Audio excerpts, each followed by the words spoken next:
masa ele fetunen non lo ama ajo bayo nehe mashi bayo arrobase le fils de la mer. Maître Dozy, le lion des Arrocheuses. Comme vous le savez tous, la question de la sécurisation des terres du domaine foncier rural est une actualité brûlante. Vous voyez, sur toute l'étendue du territoire, on assiste souvent à des scènes tragiques avec des affrontements parfois intracommunautaires, parce que souvent on ne le dit pas assez, mais aussi extracommunautaires, intercommunautaires, on va dire ça comme ça. Et ça nous a interpellés au niveau d'Akochou.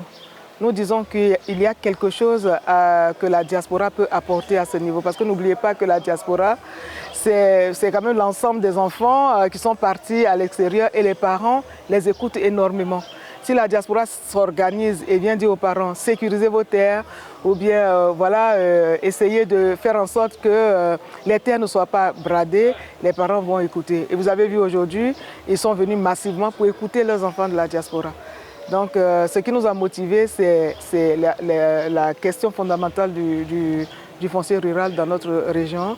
Notre région fait partie des régions où la vente massive des terres est une réalité.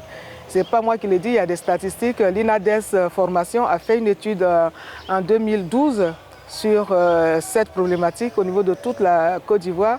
Et notre région fait partie on va dire ça, des champs d'études. Donc c'est une réalité concrète chez nous. J'étais contente de voir cette mobilisation massive parce que, vous savez, on a voulu faire de cette activité une activité qui transcende les partis politiques. C'est une problématique tellement importante, une problématique transversale qui ne concerne pas un seul parti politique mais qui concerne la Côte d'Ivoire. Nous avons voulu vraiment que les fils de la région viennent réfléchir. Et les experts que nous avons commis à cette tâche-là sont des experts, on va dire, de la région, des sachants qui sont venus nous parler. Mais on a remarqué au niveau de tous ces participants qu'on avait toutes les sensibilités politiques. On avait des gens du PPACI, RHDP, on avait MGC, on avait toutes les sensibilités politiques. Franchement. Et ça, c'est ça qui est ma grande fierté, pouvoir réunir les Ivoiriens, pouvoir réunir les fils de Côte d'Ivoire autour de l'essentiel de ce qui fonde la nation. Pour moi, c'est un motif extraordinaire de satisfaction. Absolument. Même dans la salle, je crois qu'il y a des participants qui sont venus de l'ouest de la Côte d'Ivoire. J'en ai vu un ou deux.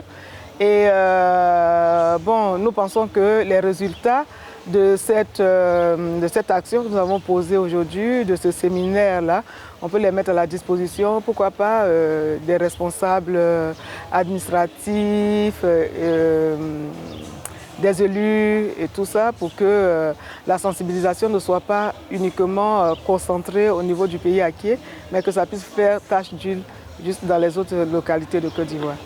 Mais Akochou, en acquier, signifie ensemble pour la victoire. Et nous, la victoire que nous recherchons ici, c'est la victoire sur la pauvreté, la victoire sur la détresse des parents.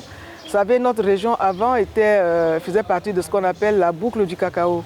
Aujourd'hui, les vergers ont vieilli, les parents n'ont plus de moyens. Et c'est tout ça qui explique le bradage des terres et la vente massive des terres cultivables et arables. Et donc, Akochou, dans ses missions, met également l'accent sur la solidarité de tous les fils acquiers pour qu'ensemble nous nous battions pour redonner dignité, pour redonner richesse et pour redonner prospérité à nos parents du pays acquis. Nous devons retenir que l'orpaillage illicite et illégal a un impact véritable sur l'agriculture, sur la santé et surtout sur l'environnement.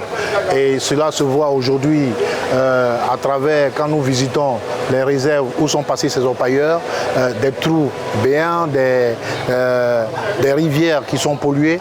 Et donc cela a appelé l'attention du gouvernement à changer de perspective, non seulement en continuant de réprimer, mais également avec une approche sociale d'implication de toutes les parties prenantes, des jeunes, des autorités coutumières, des autorités administratives, des élus, en tout cas tout le monde dans la lutte contre l'orpaillage illégale et aussi instituer, promouvoir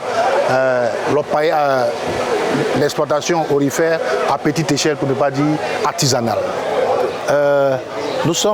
L'État est en train de réviser le code minier pour pouvoir faire la transition vers une exploitation rationnelle de nos ressources minières.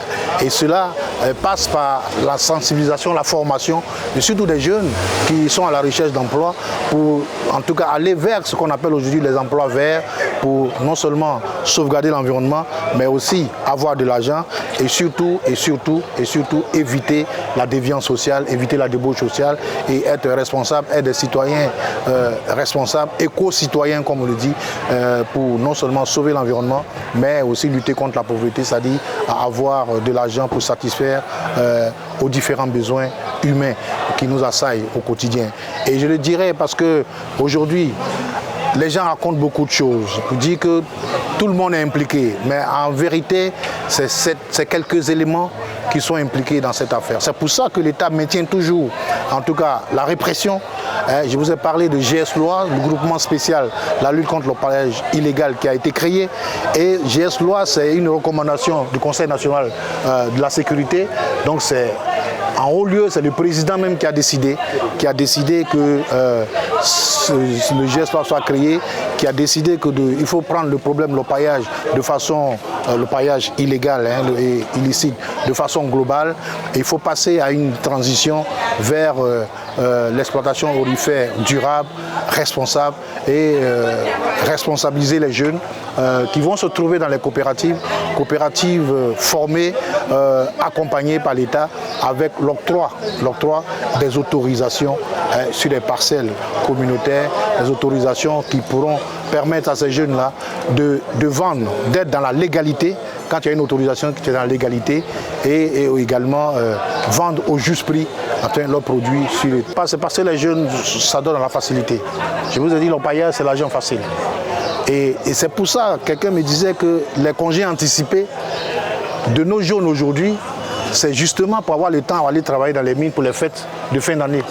Donc ils occasionnent, en tout cas, les congés qui ne sont pas arrivés à terme, enfin les dates préconisées par l'État, et ils le font parce qu'ils ont des besoins de gains immédiats. Les orpailleurs les allèchent avec de l'argent et ils sont pressés, les élèves surtout. Et donc il faut éviter cela. C'est pour ça que s'il y a les jeunes du terroir qui sont dans les coopératives, encadrés par la SODEMI, encadrés par l'État, et les jeunes qui sont à l'école ne peuvent pas venir parce qu'on saura dans la communauté qui est membre de la coopérative, qui travaille, qui a été formé dans les chantiers écoles de la SODEMI et qui doit faire quoi dans la recherche, dans l'exploitation de la recherche de l'or, mais à petite échelle. Et si on passe à cette phase, nos jeunes n'auront plus d'emploi. Parce qu'ils ne peuvent pas quitter l'école pour venir travailler sur le site d'une coopérative sans y être membre. Donc vous voyez que c'est pour résoudre tous ces problèmes-là, la violence à l'école, l'irrespect des autorités, c'est pour régler tout ce problème que, en tout cas, l'État veut, à l'image d'autres pays qui ont reçu ce passage, passer non seulement par la formation des jeunes et aussi l'accès aux jeunes à la terre, l'accès aux jeunes au sol pour pouvoir, en tout cas, s'occuper sainement, non seulement sauvegarder l'environnement, mais lutter contre la pauvreté de façon générale.